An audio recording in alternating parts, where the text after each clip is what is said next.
안녕하세요. 원룡청년연구소 대표 박지민입니다. 여러분들 만나 뵙게 돼서 너무 좋고요. 제가 보통 B2C, 대중을 대상으로 엄청 많은 강연을 하는데 기업 대상으로는 되게 손에 꼽을 정도로 적게 했습니다. 그래도 강연은 임팩트 있게 여러분들이 들으시고 이해도 워낙에 지식과 경험이 많으시기 때문에 편안하게 드는 시간 한 10분에서 15분 정도 만들어 가도록 하겠습니다. 제가 잘하는 건 뭐냐면 청약 경쟁률을 예측을 합니다. 그리고 청약 예상 가점을 맞춥니다. 그게 제가 주로 하는 일입니다. 그래서 사람들이 저를 알아봐 주시고 좋아하시는데 그 기반은 저 역시도 데이터입니다. 물론 리치고에서 제공하는 서비스 통계보다는 더 적은 수를 볼 수밖에 없는데 그 작은 데이터를 가지고도 청약 당첨 이끌어낼 수 있는 확률을 높이고 근데 만약에 이따가도 다른 강연자분들께서 설명을 해주시겠지만 많은 데이터를 가지고 예측률을 더 높일 수 있다고 하면 더 좋은 원하는 분들에게 임팩트 있게 더 청약 당첨의 기회가 돌아갈 것 같습니다. 청약 경쟁률을 예측할 수 있는 배경은 청약자 수를 먼저 예상을 합니다. 이 지역에 몇 명이 도대체 청약을 할 것인가. 그 백데이터에서는 인구의 데이터고 인구 기반으로 청약통장의 가입자 수가 비례해서 연동하기 때문에 그 지역의 자가 점유율이 높으면 높을수록 통장 가입은 낮아집니다. 자가 점유율이 적을수록 통장 가입 비율은 높아집니다. 어떻게 보면 당연한 일인데 그게 이제 모수고요. 그에 따라서 서울 또는 지방, 그 외 수도권 그거에 대한 판단들을 내리는 편입니다. 그래서 제가 10년 넘게 청약시장을 본 결과 최근에 분양가가 굉장히 많이 상승했음을 확인할 수가 있고요. 그 고분양가 체감을 한번 보도록 하고 서울과 경기, 청약 분위기 그리고 현재 고분양가 시장임에도 불구하고 지방에서 잘 되는 청약지의 특성도 보고요. 최근에 완판되는 고분양가임에도 불구하고 완판되는 청약단지의 특징이 뭘까 하는 것 부분도 살펴보도록 하겠습니다. 우선 전용 면적 84제곱 분양가가 4년이 지난 지금 거의 5년이 지났어요. 59제곱의 분양가하고 동일합니다. 그러니까 24평형이 지금 10억이라고 하면 4년 전에 34평 분양가가 10억이었다는 얘기입니다. 많이 올랐다는 얘기고요. 강남 2020년도 분양가가요. 마포에서는 작년에 분양했던 가격하고 동일합니다. 그러면 2020년도에 강남 얼마 분양했지? 18억, 19억대. 마포 작년에 18억대 분양했다는 얘기입니다. 강남은 투기과열지구로 분양가 상한제를 적용받아서 시세보다 훨씬 싸게 약 30에서 40%가 저렴하게 분양이 나오는데 과천은 어때요?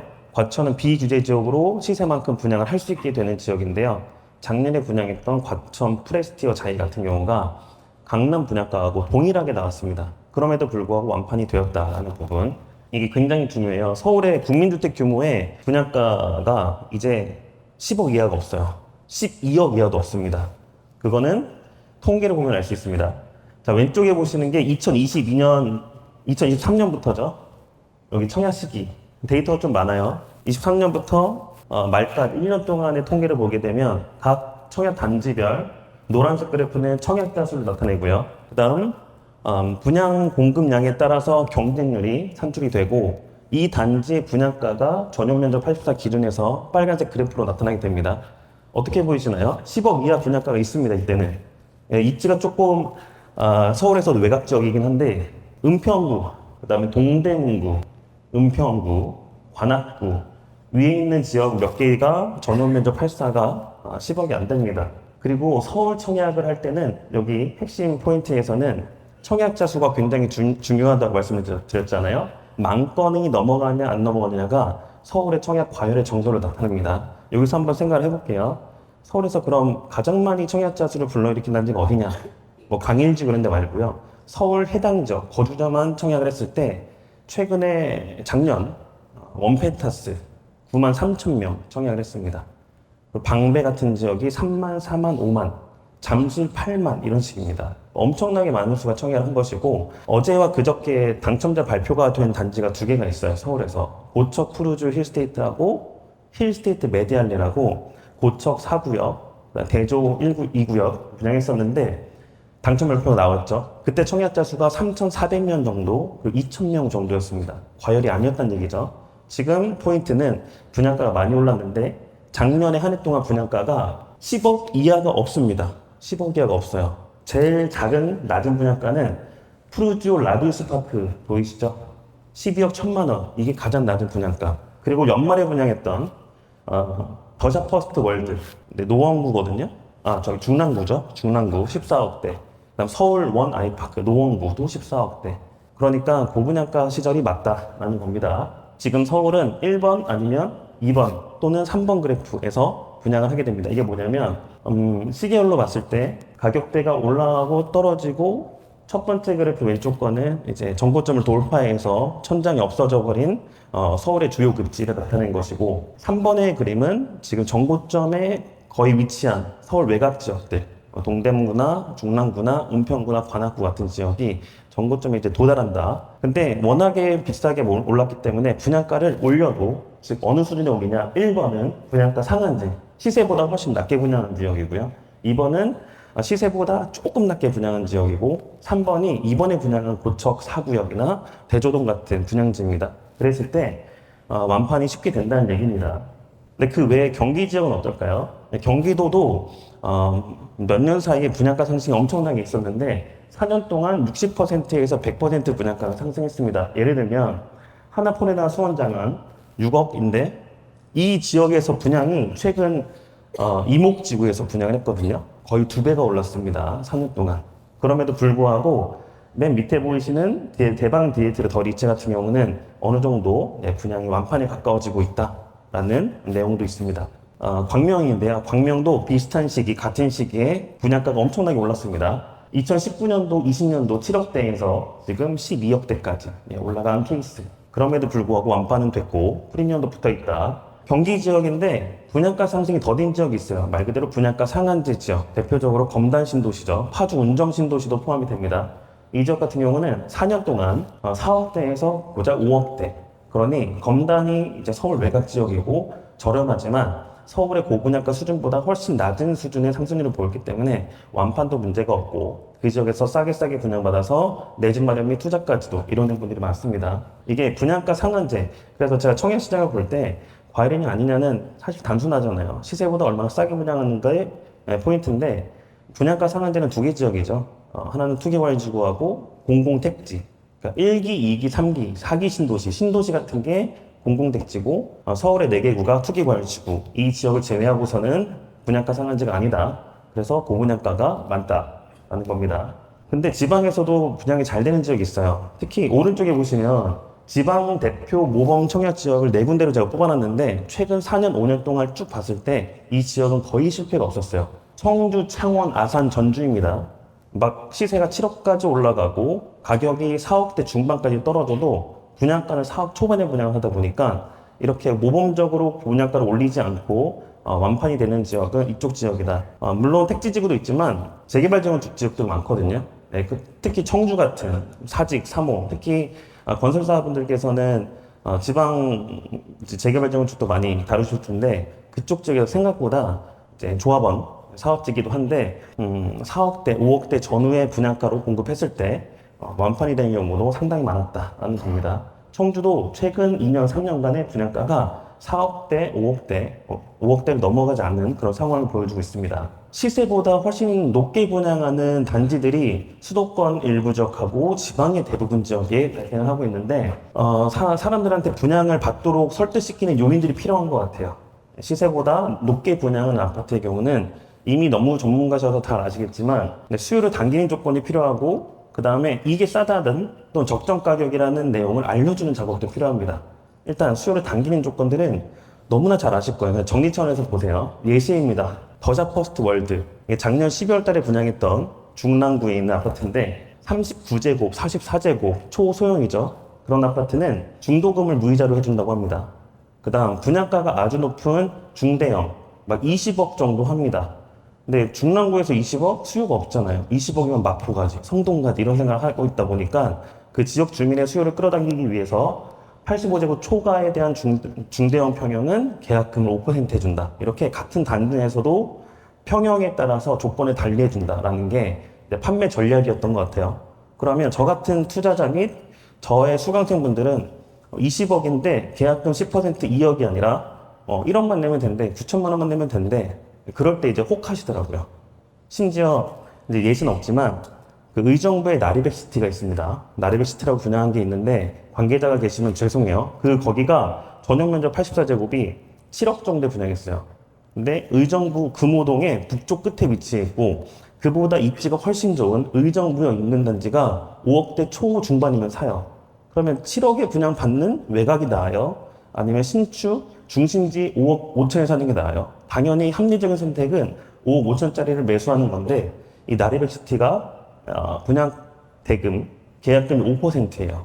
그러면 7천만 원이 아니라 3,500만 원만 내면 네 걸로 만들어 줄게 해서 혹해서 오신 분들이 계약을 하신 경우도 봤거든요. 그렇게 수요를 당기는 전략들도 많이 사용합니다. 특히 최근에 인천 CTOC에 용현 하객지구가 있는데 6단지, 7단지를 최근 6개월 사이에 2개를 분양했어요. 계약금 조건 5%.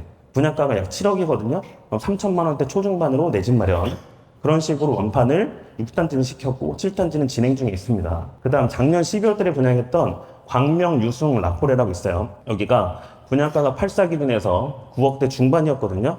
근데 5% 계약금이 아니라 정액제 5천만 원만 내면 괜찮아. 거기에다가 확장비 무료 제공, 그 다음에 조명특과 무상 제공 해서 수백만 원의 에어컨까지 무상 제공 해서 완판을 향해서 가고 있는 단지도 최근 분양 단지가 있다는 부분입니다. 그 다음 제가 또 강조하고 싶은 게 뭐냐면 수원성 중흥에서 클래스나 광명에서 분양했던 몇 개 단지들이 초소형 17평, 20평, 21평 단지들 같은 경우에 다른 74, 84, 99 이제 보통 중대형보다 평당가를 낮게 책정을 해요. 왜냐하면 이거에 대한 수요가 부족하다고 생각하기 때문에 평당 300에서 500만 원 이상 차이를 만듭니다. 거기서 저 같은 투자자나 아니면 소액으로 투자하기를 원하는 청년층 신혼부부 대상으로는 이거 평당가 싸다, 괜찮다. 39제곱은 34제곱에 뭐 45% 가격까지 간다. 이런 식으로 설득 포인트가 생기는 거죠. 그렇게 같은 단지별로 소형, 대형, 중형 간의 평당가 차이를 통해서 이렇게 틈새까지 만들어주고 이거를 전략으로 사용한다는 부분입니다. 그 다음 이게 이제 수요를 당길 수 있는 부분이라고 하면 마지막 3개 페이지를 볼 때는 제가 주로 사용하는 이론이 있거든요. 제가 만든 이론입니다. 원룡 이론이라고 수많은 데이터가 있지만 다른 변수들을 놓고 상수로 두는 것은 하죠. 다른 조건들을 상수로 두고 연식만 변수로 뒀을 때 연식 차이가 3년마다 5%의 가격 차이를 보인다는 이론입니다. 여러분들이 거주하고 있는 지역 웬만한 지역에 다 맞아떨어져요. 대신에 역세권, 초품화 또는 단지 규모가 비슷하고 이런 조건들이 맞아졌을 때 다른 게 연식이다 라고 하면 3년 차이마다 5% 가격 차가 벌어진다는 얘기예요. 이게 분양 대행사 또는 홍보 여러 가지 채널 통해서 얘기를 할 때 굉장히 좋은 설득 포인트가 됩니다. 그래서 예시를 볼게요. 총 3개 지역을 준비했는데 그중 하나가 인천. 왼쪽에 보이는 게 2022년도에 입주한 신일해피트리라는 아파트고 오른쪽에 보이는 파란색 원이 준신주 상곡 푸르지오라는 아파트고 최근에 분양한 아파트가 여기거든요. 여기에요. 근데 조금 이제 원을 떨어뜨리고자 배치했는데 이쪽에 분양한 해링턴 스퀘어 상곡역이 있습니다. 자, 여기서 제가 살펴본 포인트는 뭐냐면 이 동네에서 구축 일명 대장으로 불린 아파트가 상곡 푸르지오인데 몇 년도 입주예요? 2011년도 입주. 근데 해링턴 스퀘어는 몇 년도 입주예요? 2028년도 입주. 이게 몇 년 차이죠? 17년 차이. 네, 17년 차이지만 18년으로 보정합니다. 왜냐, 더 대단지에다가 더 역세권, 조금의 어드밴티지를 준 거죠. 그랬을 때 3년 차에 5%면 18년 차에 몇 %죠? 30%의 가격차가 나야 돼요. 그것을 분양가로는 어떻게 녹였나 보니까 결국 이겁니다. 이 가격에서 30% 뺀 가격이 이 가격이어야 돼요. 그러니까 이 가격 나누기 70%를 하게 되면 적정 가격이 나옵니다. 계산을 해보니까 이 아파트가 현재 지어졌다라고 가정하게 되면 8억 8,500이 적정가, 분양가는 얼마죠? 8억 6천. 그래서 시세만큼 분양했다라고 인식이 되는 겁니다. 비싸게 느껴졌지만 실상은 그렇게 비싸지 않다. 이게 홍보 채널들에서 얘기가 되면 비싸지 않은 가격이네, 시세만큼 나왔네 라고 인식을 하게 되는 거죠. 실제 계약률이 완판되는 것은 확인하지 못했고 계약률이 올라가고 있는 중이라고 확인이 됩니다. 또 하나, 김포입니다. 김포 한강수젠 오브센터라고 재개발 단지를 분양했었는데요. 김포 골드라인의 걸포 북변역 왼쪽에 있는 단지가 한강 메트로제 몇 년씩 2022년 입주 신축이죠. 그런데 작년에 분양했던 한강 수젠 5%센트 같은 경우는 2028년 몇 년 차이가 벌어져요? 6년. 3년에 5%니까 6년에 10% 차이. 그래서 당시 분양했을 때 메트로자 1단지의 가격 평균가 6억 6천 나누기 90%를 하게 되면 한강 수젠 5%의 적정가가 나오면 얼마로 보이죠? 7억 3천. 근데 분양은 7억. 3천만 원의 이익이 있다라고. 물론 신축발 더 받거나 그리고 분양 조건이 되게 좋았거든요. 게다가 김포는 비과밀 억제권역이라 전매제한이 6개월, 투자 수요까지 끌어올 수 있다. 이게 설득이 되었다고 하면 사람들이 막 청약을 하는 거죠. 예, 금세 완판됐습니다. 마지막 그저께 어제 당첨자 발표율이 나왔던 힐스테이트 메디알레입니다. 고분양가 논란이 굉장히 많았거든요.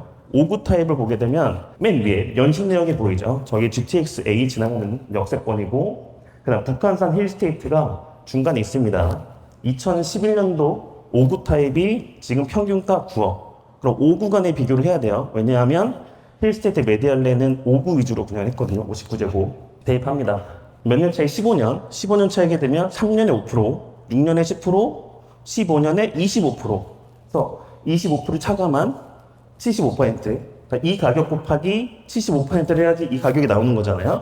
그거를 역산하다 보니까 적정가 12억이다. 분양가 얼마? 11억 5천. 그래서 은평구에서 무슨 5구 타입이 11억 5천에 분양이냐라고 했지만 인근의 구축을 살펴봤을 때는 적정할 수 있는 가격이다. 오히려 마진이 조금 남는다라고 이렇게 결론을 낼 수도 있는 겁니다. 이거는 워낙에 단순한 이론이기도 한데 실전에 적용할 때는 굉장히 강력하고 그 다음에 투자를 개인으로 할 때도 이런 것을 염두하게 되면 충분히 분석, 툴, 그리고 리치고 도움받아서 더 이제 빡빡한 분석을 통해서 의사결정을 쉽게 할 수 있다라고 보입니다.